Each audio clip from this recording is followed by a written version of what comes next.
2024 This is the second U.S. part elections, too. of my series on the forthcoming U.S. presidential elections. Why is Mr. Donald Trump most unsuitable and unfit candidate to run for the office of President of the United States? He is a pathological liar, crude, vulgar, cruel, egregiously incompetent, and utterly corrupt individual. So far, he has under his belt 34 felony convictions, several indictments on financial scams, alleged rape of minors, tax evasions, instigating an insurrection on January 6th, 2021, and so on.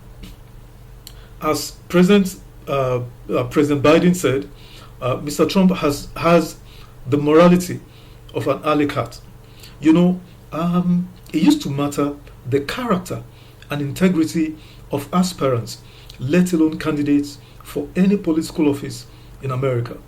Like most developed countries of the world, political aspirants or candidates and high government officials involved in any whiff of moral and or criminal scandals promptly resigned. They promptly resigned. President Richard Nixon, 37th president, resigned over the Watergate scandal. Mr. John Edwards was the Democratic vice presidential candidate in 2004, but in 2008 presidential primaries, he voluntarily stepped down from politics again over alleged infidelities. Mr. Elliot Spitzer was a New York prosecutor, attorney general, and also former governor who resigned his office over his patronage of prostitutes. In 2021, just 2-3 years back here, Mr. Governor Andrew Cuomo, New York governor, was forced to resign after his alleged sexual harassment of staffers became the source of embarrassment to the Democratic Party. The list is long. Yet, Mr. Donald Trump, who currently has a rap sheet and convictions as long as the Manhattan Bridge, is still contesting to become president yet again.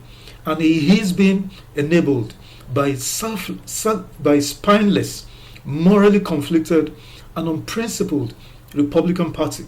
But even worse, an utterly corrupt and incompetent news media organizations more interested in approval ratings, revenues, and intermedia rivalries. I wonder in which country in the developed world where a rapist, sexual predator, and fraudster with 34 felony convictions to boot will be allowed to run for the highest office in such a country. This is only possible in today's America. Mr. Boris Johnson was forced out as United Kingdom Prime Minister for merely lying to the British people. This sounds like a joke, but it isn't. In South Korea, they jailed a former president, a woman to boot. Now, in Brazil, has jailed 2 former presidents, and the immediate former president, Jair Bolsonaro, has been barred from ever contesting for the presidency. In my opinion, America is already playing catch-up to its main rival, China, in many instances: the economy, infrastructure, and political stability. The only areas of competitive advantage remains cutting-edge science and tech innovations and military prowess. America became great. Let me give some context. America became great purely on the genius of immigrants. It has been and remains a beacon of hope for the rest of the world. Its strength buried in the richness of its racial diversity. A nation where everyone is welcome to attain their fullest potentials. That's the meaning of the American dream. Now, with a second Trump presidency, however, its political ethos, driven largely by hate, division, intimidation, scaremongering, and race baiting, intended to engender and sustain a toxic atmosphere which is inconducive to economic growth. His unique skills in stifling dissent and intimidating everyone around him who could attempt to rein in his dark impulses, his distinct lack of emotional intelligence, notorious pettiness, inattention to details, and an abject lack of patriotism, coupled with a legendary alienation from the truth or facts, makes him exceptionally unfit for the high office of the President of the United States. Regardless of his phony MAGA mantra, a pseudo-white supremacist agenda hinged on we versus them, he and his cohorts are determined to be the ruin of the United States. Also, his reflexive dictatorial instincts square him in same categorization with notorious African despots who destroyed their respective countries and killed opposition figures, to boot. This is exactly why his Project 2025 will destroy America. Just consider some of the items in this document.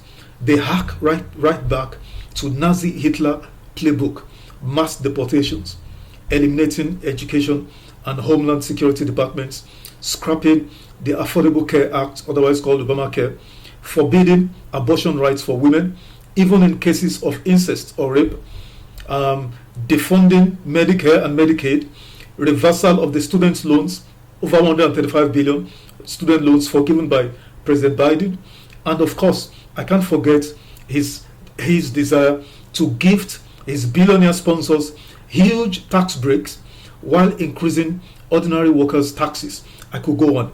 This and more are what a Trump second term forebodes for America and for the rest of the world, who foolishly think what goes on in America does not concern them.